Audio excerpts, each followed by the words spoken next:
Eu sou Mário Persona e essas são as respostas que eu dei aos que me perguntaram sobre a Bíblia. A resposta à sua pergunta, se nós continuamos pecadores depois de salvos, irá depender da perspectiva.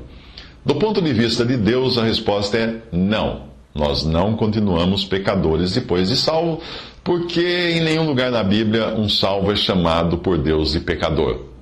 Esta era a posição do salvo antes da sua salvação. Mas depois de salvo, Deus nos chama de santos, isto é, pessoas separadas para Ele. Porém, se nós formos olhar da perspectiva de nossa vida aqui no mundo, ainda levando em nós a carne que está sujeita a pecar, a resposta seria sim. Nós continuamos pecadores no sentido de existir em nós a possibilidade de pecar. Eu digo isso porque existem algumas doutrinas por aí que dizem que um verdadeiro salvo nunca mais irá pecar. E se ele pecar, isso indica que ele nunca foi salvo. Não, essa doutrina está totalmente errada, totalmente furada. Para você entender mais ou menos o que eu disse, que Deus só nos chama de santos, nunca de pecadores, mas ao mesmo tempo nós temos essa possibilidade de pecar, e quando nós pecamos, nós poderíamos ser chamados de pecadores, não por Deus, mas nós mesmos nos consideraríamos como tal. Eu vou dar um exemplo. Eu tenho um filho adotivo. Ele tem um nome original. Antes de ser adotado, quando era bebê ainda, ele tinha um nome. Com a adoção plena, esse nome foi mudado, foi alterado, foi criada uma nova certidão de nascimento para ele. Em casa, nós nunca o chamamos por aquele nome que ele foi chamado quando nasceu da sua mãe original, da sua mãe natural. Nós nunca o chamamos. Por quê? Porque na adoção, nós decidimos mudar o seu nome, dar a ele um novo nome, um novo sobrenome, além de novos pais na certidão de nascimento, novos avós na certidão de nascimento, tudo diferente. Então nós nunca o chamamos pelo nome com o qual ele nasceu. Mas ele teve aquele nome antes de ser adotado. Assim somos nós também. Deus olha para nós e Deus nunca nos chama de pecadores. Porque Deus nos salvou, nos santificou, nos lavou por intermédio de Cristo e da sua obra. Então Ele só pode nos chamar do novo nome, de santos. Percebe? Todavia, se nós dissermos que não pecamos, então estaremos pecando. Porque 1 João 1, de 8 a 10 diz: se dissermos que não temos pecado, enganamos-nos a nós mesmos e não há verdade em nós. Se confessarmos os nossos pecados, Ele é fiel e justo para nos perdoar os pecados e nos purificar de toda injustiça. Se dissermos que não pecamos, fazemos-lo mentiroso e a sua palavra não está em nós. Lembre-se de que João está escrevendo essa epístola a crentes, não a incrédulos. Para entender isso, pense num exilado brasileiro que vive no exterior por causa de um crime político. Com a anistia dos exilados, ele recebe a notícia de que já não existe qualquer acusação contra ele e que ele pode voltar a qualquer momento para o Brasil. A sua suposição é a sua posição de exilado agora é de alguém totalmente perdoado, mas a sua condição é de alguém vivendo ainda no exílio. Repare, posição e condição são coisas diferentes. Ao crer em Jesus como seu Salvador, você é totalmente perdoado de todos os seus pecados, pois todos eles foram lançados sobre Jesus lá na cruz. E antes que você me pergunte se isso inclui também os pecados futuros, eu devo lembrá-lo de que quando Jesus morreu, todos os seus pecados eram futuros, porque você nem existia ainda.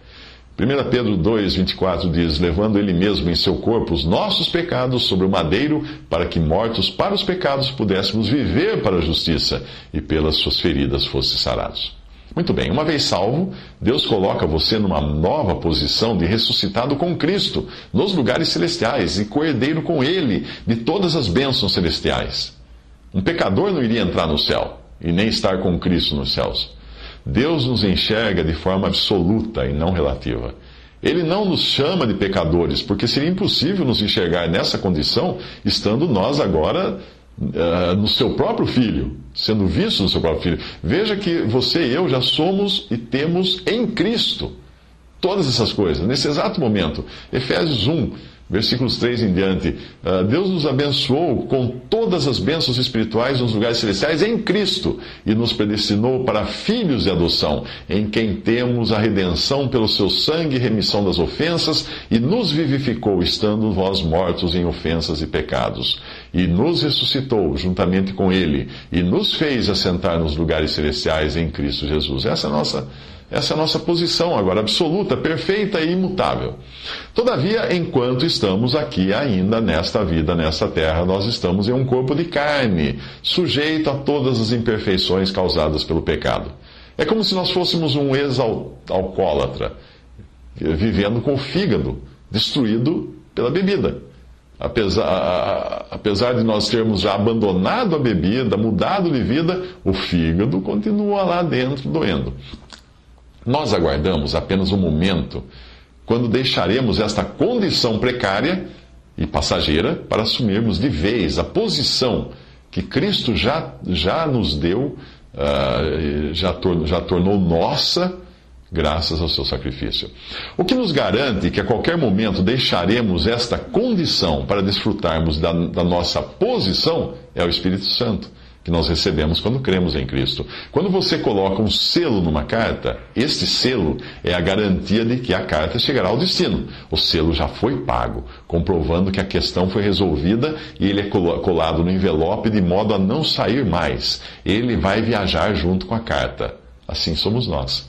Efésios 1,13 diz que em quem também vós estáis, depois que, primeiro, ouvistes a palavra da verdade, o evangelho da vossa salvação. Segundo, tendo nele também crido, fostes, terceiro, selados com o Espírito Santo da promessa. Esse é o selo. Uma boa figura da nossa atual condição, apesar de escolhidos por Deus para testemunhar dele neste mundo que perece, é aquilo que eu encontro com Moisés no seu encontro com Deus. Ele enfia a mão no peito, debaixo das suas vestes, e quando tira a mão, ela está leprosa. Deus estava ensinando a Moisés que, apesar de todos os privilégios que ele estava recebendo, ele continuava um pecador debaixo das suas vestes. O pecado, simbolizado pela lepra, continuava ali, no seu peito, latente e pronto para se manifestar se ele deixasse isso. Êxodo 4,6, e disse-lhe mais o Senhor, mete agora a mão no peito, e tirando-a, eis que sua mão estava leprosa, branca como a neve. Naquele momento, Deus deu a Moisés 3 sinais para serem usados para convencer Faraó. A vara que se transformava em serpente, a mão no peito que saía leprosa e a água do Nilo, que se transformava em sangue. Moisés, porém, não utiliza o segundo sinal, a mão leprosa. E nós somos bem assim, nós não queremos que os outros saibam que realmente existe no nosso coração. Mas a nossa ocupação atual não deveria ser com o nosso peito, com o nosso próprio coração, com o nosso próprio velho homem. Esse deve ser considerado morto. A nossa ocupação deve ser com o novo homem, porque é esse que Deus vê, é esse que Deus enxerga.